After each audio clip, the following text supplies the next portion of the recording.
very different world up there in the north. What can I say? Astonishing. So our next speaker is Maryellen Fullerton. She's a professor at Brooklyn Law School. She's an expert on asylum and refugee law. Her research focuses on comparative refugee law and the empirical and normative aspects of the worldwide effect of the common European asylum system. And so with no further ado, I'm going to welcome her to speak. Okay. Thank you. Thank you for the introduction. Thank you for inviting me. And thank you to all of you who are still here at 2:30 on a Friday afternoon when it's beautiful outside. And maybe for the Californians, that's not unusual, but for us New Yorkers, this is something to treasure. Without further ado, I'm going to plunge into my remarks, and I have some pictures to, I hope, keep you interested as we go through some of what I consider actually very discouraging comments that I have to make, and at the end I look forward to joining with Jean-Marc and answering questions and hearing comments people have. So, I've been tasked this afternoon with talking about refugees in Europe, and in particular with developments on the ground right now that affect refugees. You don't need me to tell you, but these are momentous times in Europe. Just 10 days ago, the United Kingdom took the first formal steps to withdraw from the European Union. I think Europe is at a crossroads. It's at a crossroads politically, legally, in the popular imagination, and also in the world of refugee law. The European Union has had a very robust development of refugee law. And as imperfect as it has been, and I'll talk about that a little later on in my comments, it has been focused on the view, it's been premised on the notion that refugees need to be protected in Europe, and shared and redistributed within Europe. That's been imperfect too, but that's been part of the premise. The rhetoric today is quite different, and I think the practice on the ground and some legal measures we're seeing are quite different. They suggest that refugees should be rejected from Europe, that protection should take place elsewhere, on other continents, in other situations. So I'm going to start today with a picture of a literal crossroads. And this is a crossroads between Serbia and Hungary. This is September 2015. Staying on this crossroads theme for just a moment, you can see camped in between this literal fence across the road, migrants, refugees, asylum seekers seeking to enter Europe. And you can also see forces arrayed to stop them. Now, what I'm going to do to talk about this situation is give you a little roadmap of the comments I'll make, so you'll know where I'm going, and that I'm going to address a few topics a little later in my remarks. First, I'm going to talk about the development of European refugee law and how we got there. I'm going to talk about some of its successes, because I think there have been some really important successes, and some of its challenges or failures. I'm going to then talk about how it interacts with European human rights law, which I think is a crucial thing for us to understand, looking from the perspective of North America in particular. And then I'm going to look at how both the European human rights regime and the European asylum regime were sorely tested in 2015, and some of the responses that the European institutions came up with. And then I'm going to close with highlighting or downlighting some of the current problems I see. Starting with the beginning, and for this purpose, I think the beginning is the Treaty of Rome in as we saw, we just had the 60th year anniversary. At the Treaty of Rome, the whole notion of migration, forget about asylum and refugees, was considered beyond European competence. It was totally a matter of state sovereignty. You've got to remember, there wasn't a European Union then.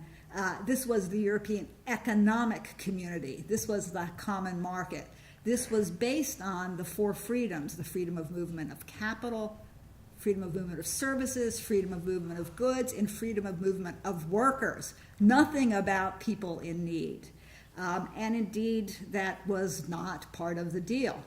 Fast forward 30 years to 1987, and what happened in this year just astounded me. The Court of Justice of the European, what's now the European Union, had a case in which 5 of the, at that time, 10 EEC members challenged the European Commission for its audacity in having a program in which the member states were supposed to report data to the Commission on people coming from outside the European zone. They didn't have to do anything except tell the Commission about people coming from outside, third country nationals as they were called. And also if the national governments had any particular plans for how to deal with this migration from beyond the Union. And then the idea was the European Union would share these plans among the different member states, and the member states could decide to do something or not. This audacious plan was challenged, as I mentioned, by 5 member states, and what was more surprising was the European Commission ruled with the 5 member states, saying this was too far. This was beyond the powers that the European Union could exercise. I happened to be, by total serendipity, sitting in the court the day in Luxembourg, the day that was argued, and I, the naive in Europe, I was shaking my head. I couldn't believe that having to provide information was an intrusion on national sovereignty. But look where we are now, and maybe I should have believed it more easily. So that's a part of the story 30 years after the founding. But what's even more surprising to me is that in 1999, only 12 years later, the European Union decided to form a common European asylum law and a common system.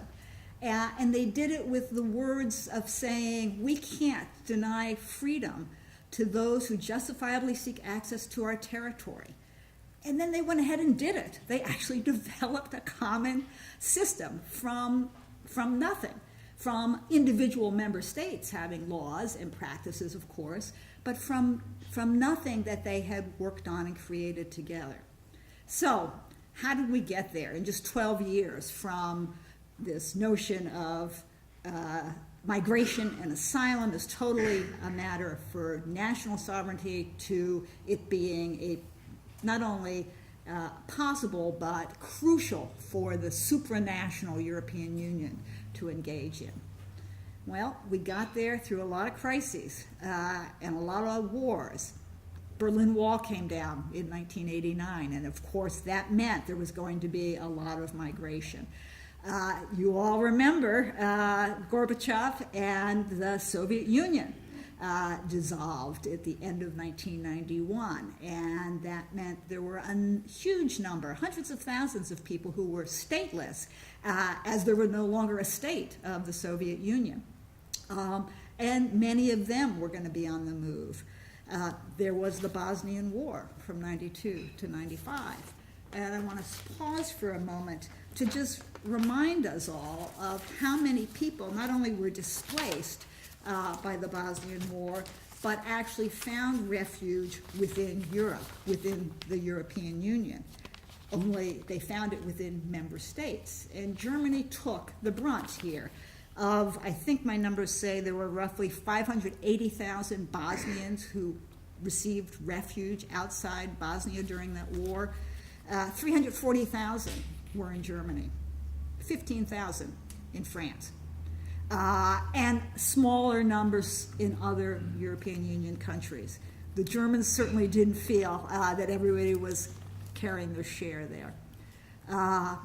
1999, the Kosovo War. in just 5 weeks, more than 600,000 people out of a population of 2 million crossed the border. Now, most of them stayed in Albania or Macedonia. But again, there were refugee flows, and there were uneven distribution of people who were desperately in need of protection. What was developing was proximity as the policy of refugee protection. And then there was something that's, I think, much more positive. There was Schengen. At the same time, there was this big movement in Europe to have a common zone to suppress the internal border so people could travel passport-free, visa-free from one part of the zone to the other. And this really became active in 1995.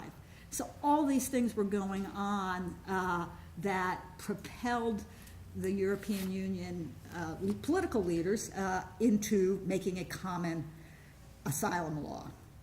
And I'd like to talk very briefly about what the elements of this law are, because I think it does show how ambitious this system is.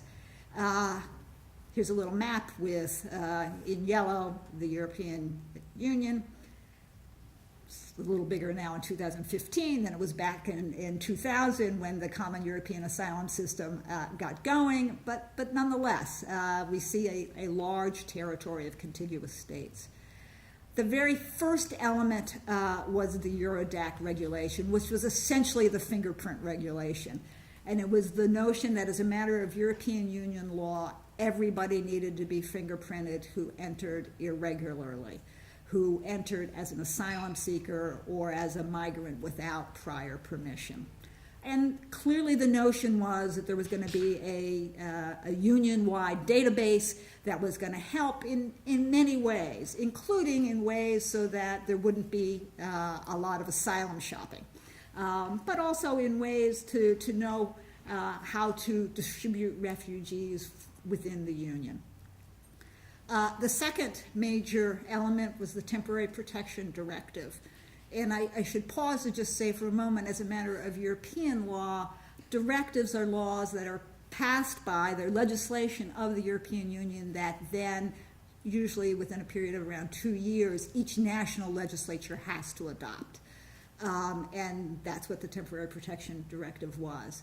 Now, this directly came out of the Bosnian and the Kosovar experience, because this is a law that says, in cases of mass influx, we can have a special procedure in which everybody who's defined as part of that mass influx can have short-term legal residence within the European Union. Ironically, it has never been applied. We can talk about that later. The next part of the framework is the Reception Conditions Directive. And Dimitri talked about this a little bit this morning.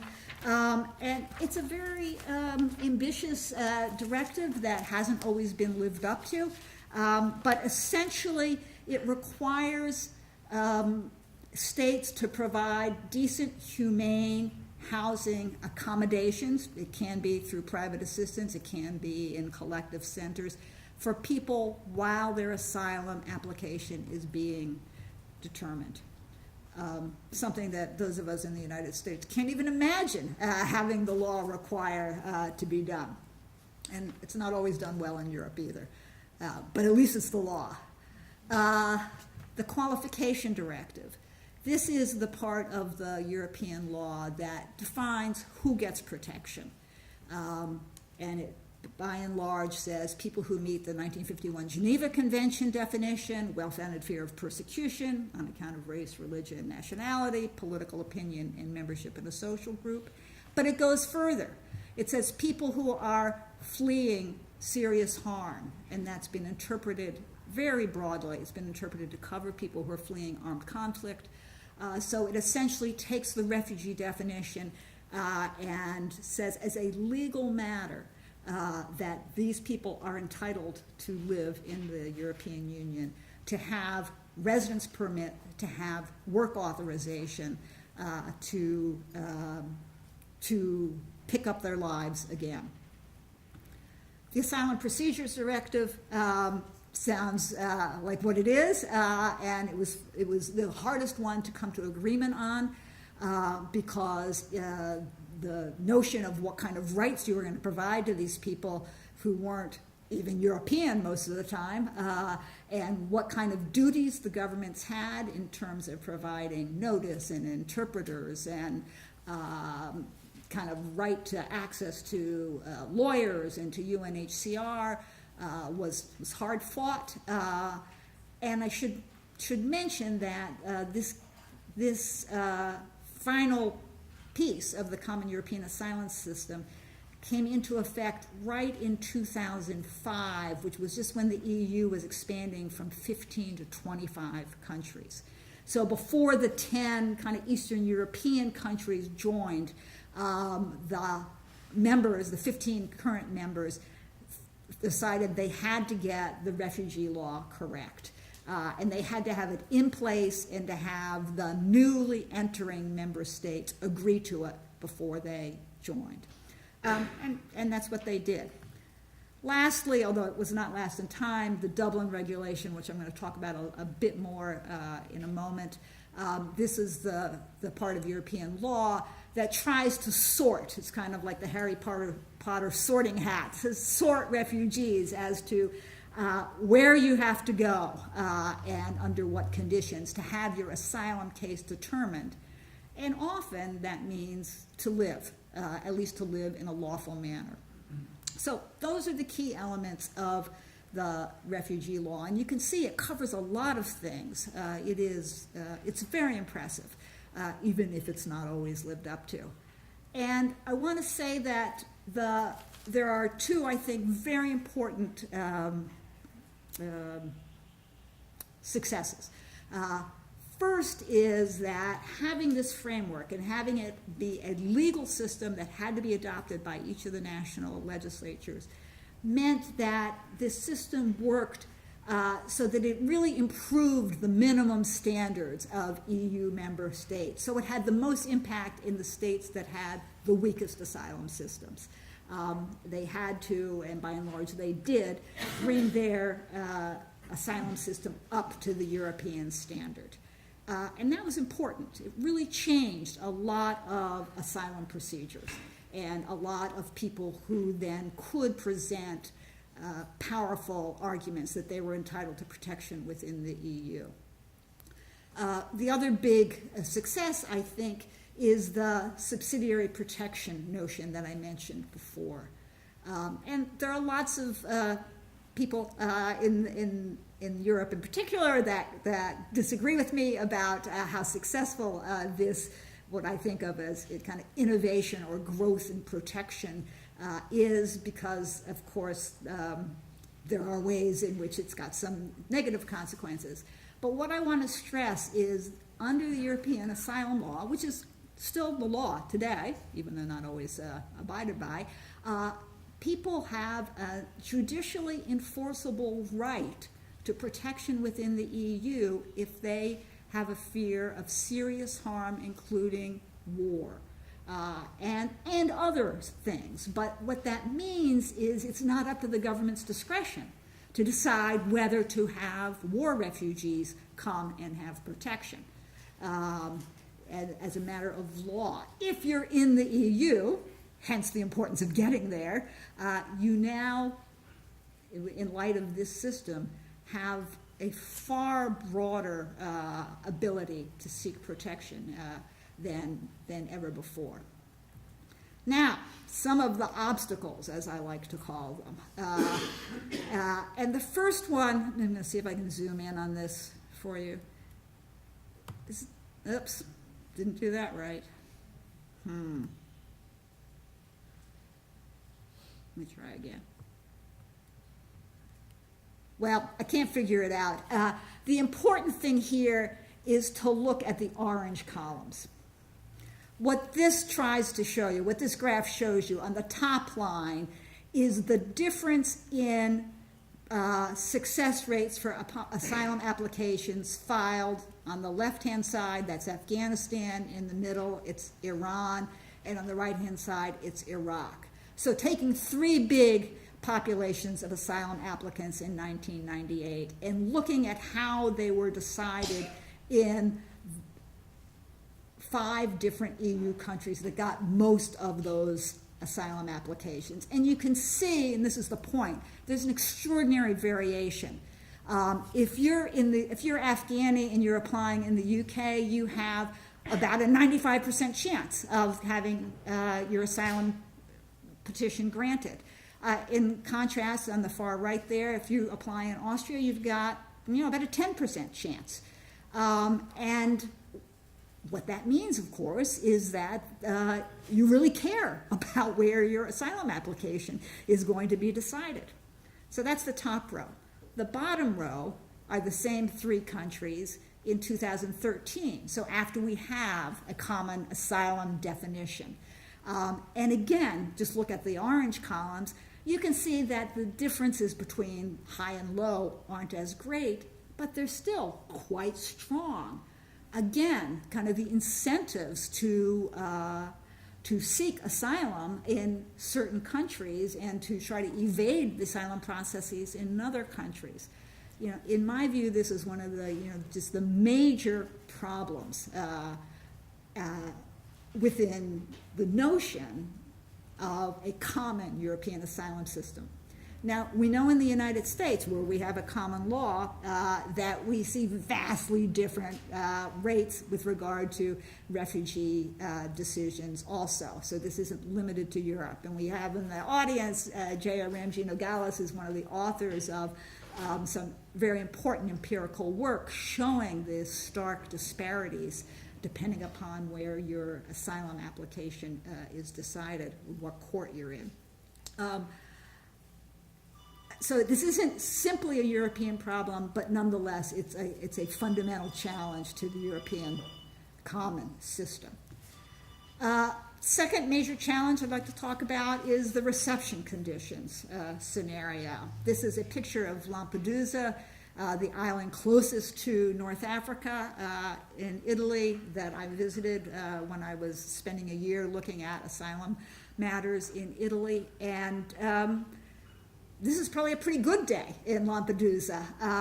And the point here is that these countries with somewhat unpredictable flows of people who are fleeing for their lives, or at least fleeing out of necessity, this puts enormous pressures on governments. And there's been, again, throughout the European Union, a wide variety of conditions. It's another reason people might want to move, not stay in the first place where they've landed as an asylum seeker.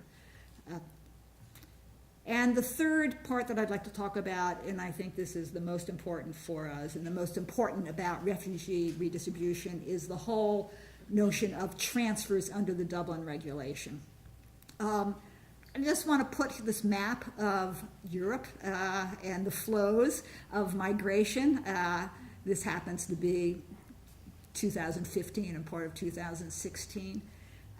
So we know where most of the asylum seekers and other irregular migrants come first.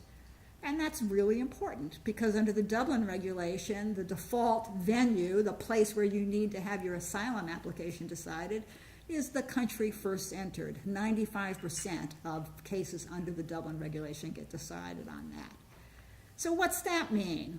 Well, this is the same Europe that we looked at a moment ago, but the colors green vary with the wealth of the population.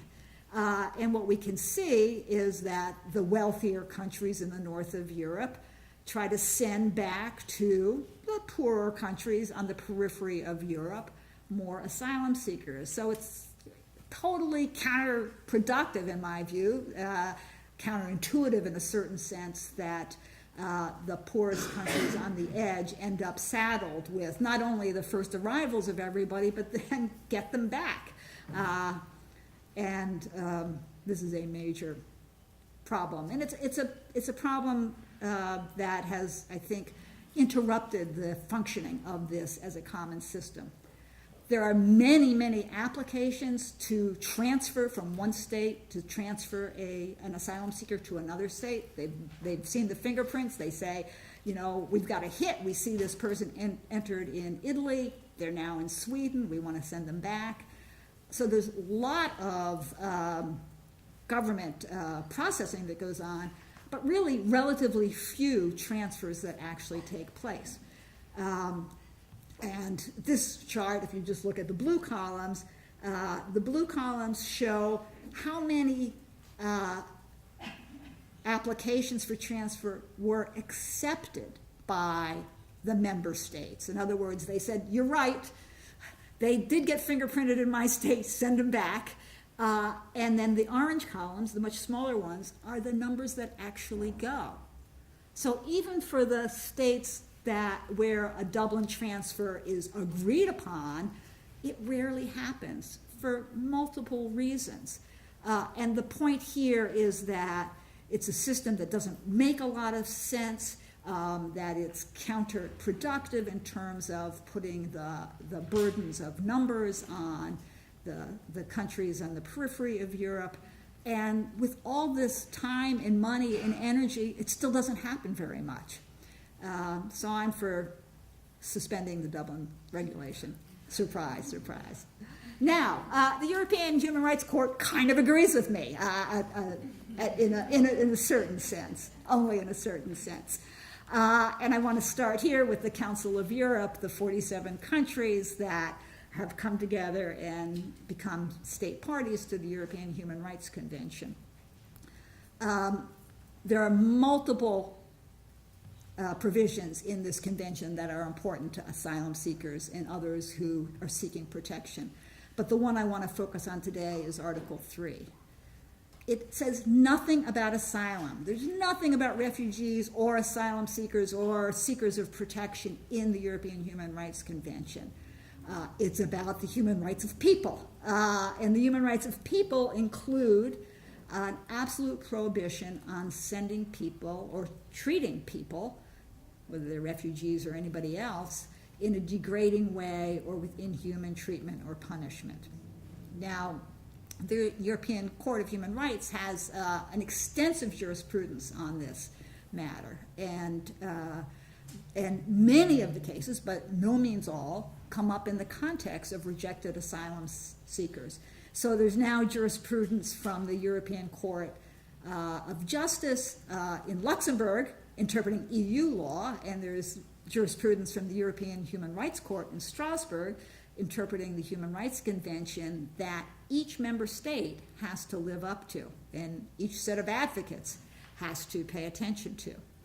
Now, Article 3 applies not just to what you do to people within your own territory.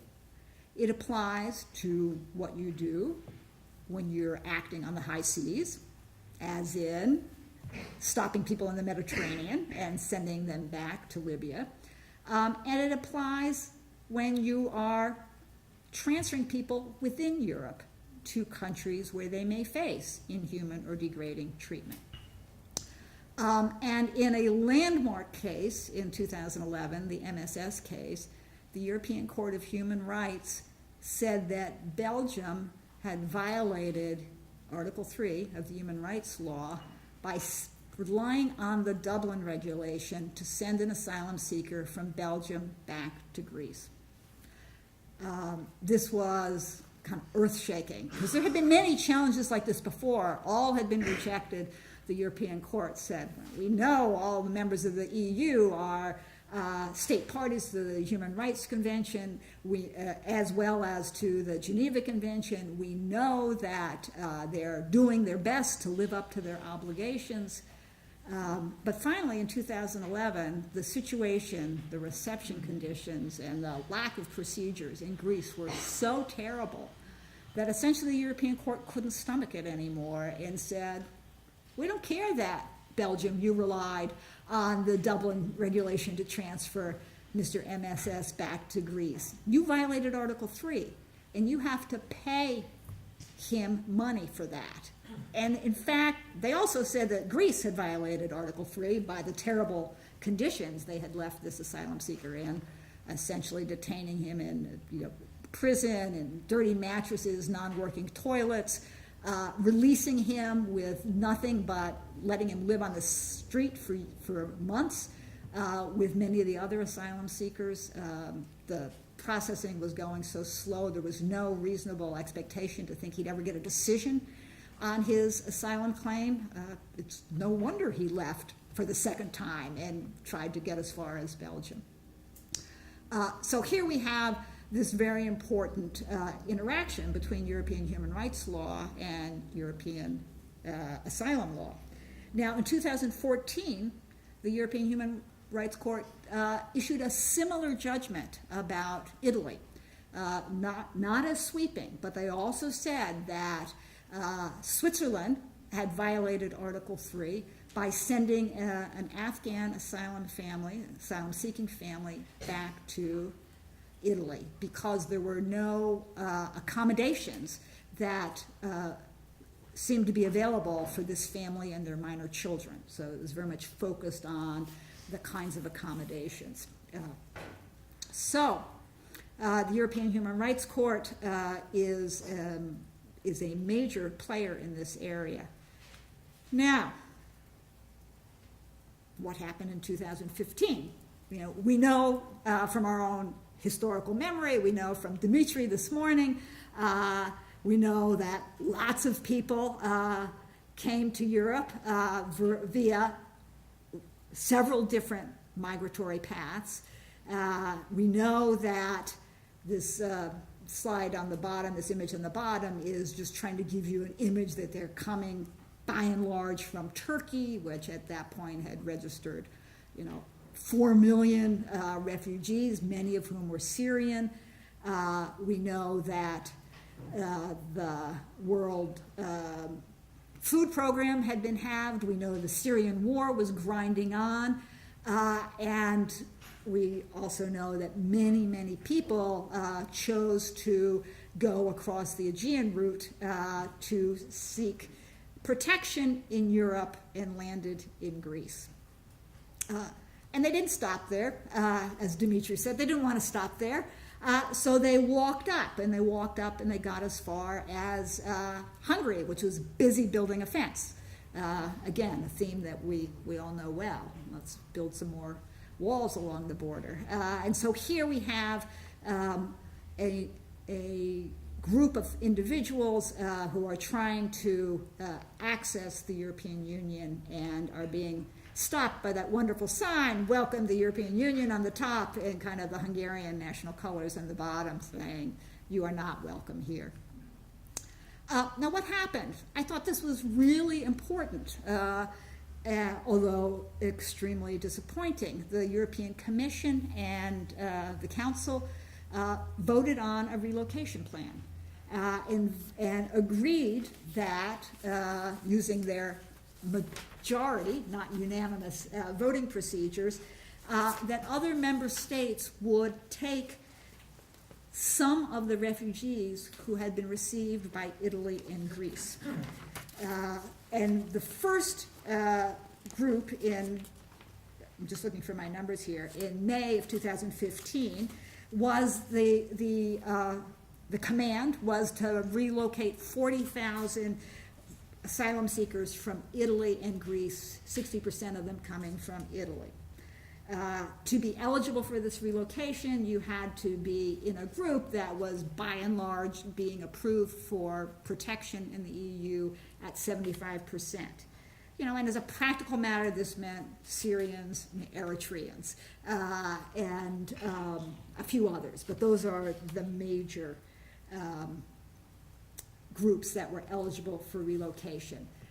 To be relocated, you had to first apply for asylum either in Greece or Italy. Clearly, the numbers kept coming. It kept increasing, the numbers of people seeking protection in Europe, and we've all seen those images of people walking down the roads, the highways. And in September, the second portion of the plan was put into effect, and this was an order to relocate among the EU member states 120,000 people, with 50,000 coming from Greece, 15,600 coming from Italy, and 54,000 from Hungary, which had a lot of asylum seekers in it.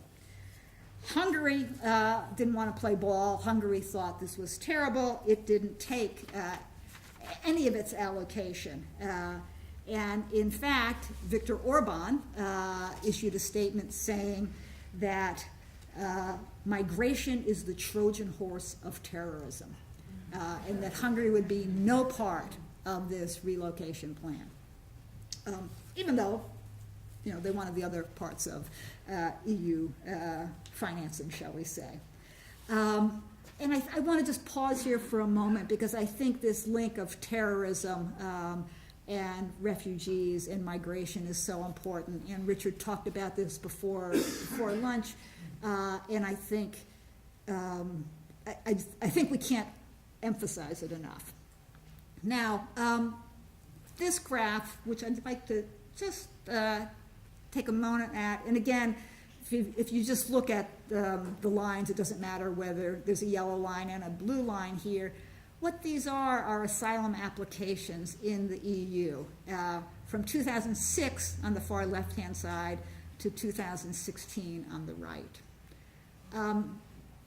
And I want to pause for a moment, because I think there's a lot of discussion. I know there's a lot of discussion about how these numbers aren't so big. We shouldn't be calling this a crisis. That encourages exceptional measures. It distracts policymakers from seeing migration in the bigger picture.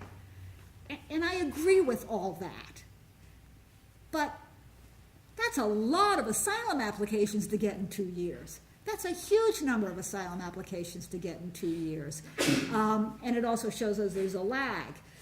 That in 2014, the 2016 rather, there were almost as many first-time asylum applications in the EU as there were in 2015. That's because it took a long time for the people who entered in 2015 to even get registered into the system. So this is a problem. This is a problem logistically. This is a problem bureaucratically. It shouldn't answer our analysis, but I think we should pay some heed to the practical challenges and, of course, the anxiety that big changes do trigger in populations. So this is my map for the end of 2015 in Europe. I hope you can see on the right-hand side, there's now border fences in Hungary and further south in Bulgaria. But that's not all. The darker shaded countries are countries that are in the Schengen area that have restored temporary border controls. So what we have is a much more checkered, a much more impenetrable, or at least much less porous situation where countries are trying to make sure that migration doesn't flow smoothly, and in fact that they're not the ones that get left holding the bag. So this is a pretty, for me anyway, somebody who's been following the development in the European asylum law for 2 decades, this is a pretty depressing picture. Now, let's talk a little bit more about EU responses. And of course, the EU-Turkey response is a big one. I won't go over it again. Dimitri told us about it this morning. It's very important. It, however, mostly, in my view, deflected asylum seekers from Greece to other parts of the European Union. And this chart just shows you with the darker green columns the number of asylum seekers / refugees who entered in Italy. The lighter green is the numbers who entered in Greece. We can see the numbers changed after the March 2016 EU number agreement was made, or policy declaration was made. And what that reminds me, anyway, is that, okay, it's important to look at what happened, the shutting off of the flows, by and large, to Greece. But it's also important to look at what's happening elsewhere in Europe.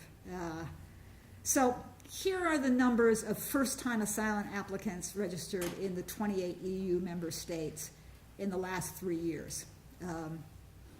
So the EU is feeling like there's still a lot of asylum seekers who are in the system.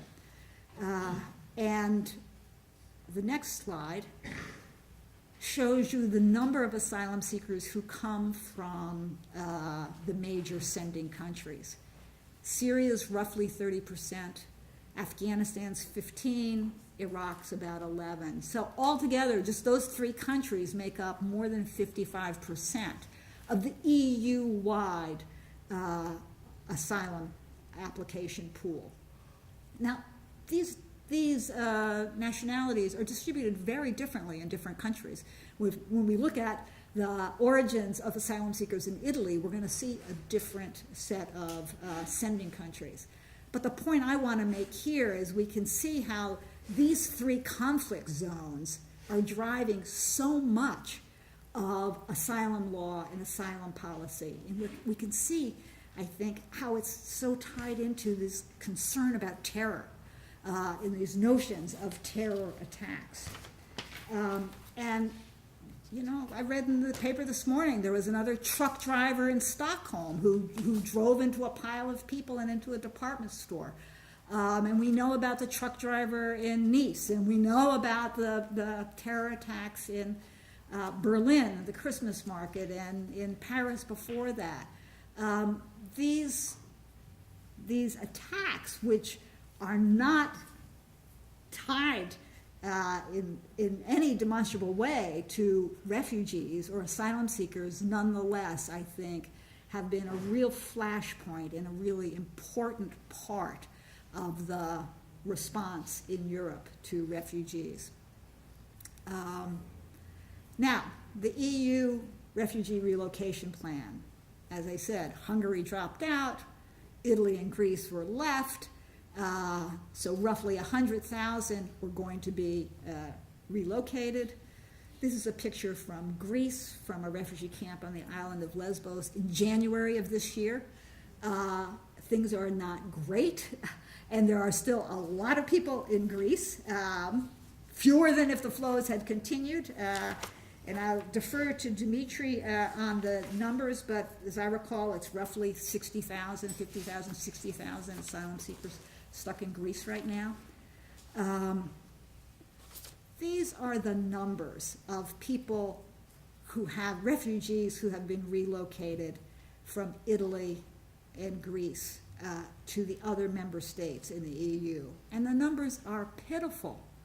I mean, we're talking about 3,900 relocated from Italy, 9,600 relocated from Greece, so roughly 13,000 relocated out of roughly 100,000. Now, admittedly, it's a 2-year program, and the 2 years doesn't expire until September, but at the rate that we're going, there's no way these relocations are going to occur.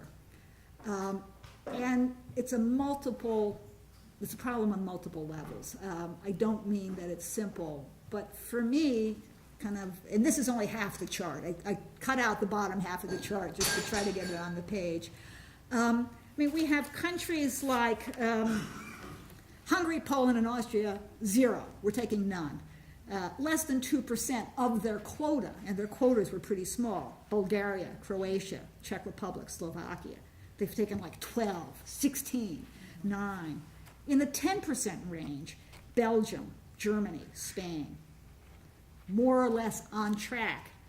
Finland's taken 1,000, which is about 51% of its total. Malta's taken 96, 70%. Portugal's taken 1,000, 37%. So what we're seeing is this real resistance to acting together, to viewing this as a shared problem and a problem that can be solved together. And that's what makes me weep about it. Because that's what's been so missing from the common European asylum system. There's been really important legal developments, but there's been a lack of political will to say this is a common problem. We don't just have a common system, we have a common problem, and we need to work together to solve it. Okay, at the end of 2016, what did we see? We saw lots of arrivals having come by sea and increasing numbers of deaths. At the beginning of 2017, pretty similar, although the numbers are much smaller. This was the first 2 weeks of January 2017. So we're continuing to see migration flows, and we're continuing to see asylum seekers looking for protection in the European Union. Now, this is a kind of crossroads. This is people desperately seeking protection. I think they're going to continue to come in one way or the other. The paths may be deflected, but there's still many people who are forced, as Alex said this morning, by necessity, about a variety of types of necessity, to leave their country and try to seek a safer place elsewhere. We not only have 60,000 asylum seekers stuck in Greece, we not only have walls built in Hungary, we not only have the Hungarian government, which has passed new asylum legislation saying that people are going to be detained at the border and only allowed to enter without any of the rights that the European asylum law procedures provide. So we have that on the eastern side. What do we have in the western side? We have the French government shutting down the camps at Calais, which may have been a good thing, but the people who have been distributed from the settlement at Calais, by and large, have been taken to temporary asylum centers where they have not been provided with the kinds of support they need to apply for asylum in France or to go elsewhere. What do we have in the UK? Not only is the UK planning on leaving the European Union, but the Dubs Amendment, which some of you may have heard of, is a piece of legislation passed last May 2016 in England under the Cameron government. David Cameron agreed to this, in which Lord Dubs, who was a 6-year-old in the Czech Republic, who was saved by one of the Kinder transports in 1939, proposed an amendment for the UK to resettle 3,000 unaccompanied children from Italy, from Greece, and from France, from Calais. 2 weeks ago, Theresa May's government announced they were closing that program. 300, maybe 350 have been resettled. So even the images of the children have not been strong enough to survive, I think, the threats on the asylum system. And I want to just close by reminding you of the language I read a little earlier from the Tampere conclusions. We cannot deny freedom to those whose circumstances lead them justifiably to seek access to our territory. Well, I think in 2017 there are many voices in Europe, not all, but many, in many governments, that are rejecting this view and are rejecting the principle of international protection. For me, Europe is at a crossroads, and it's really unclear what road it's going to take. Thank you.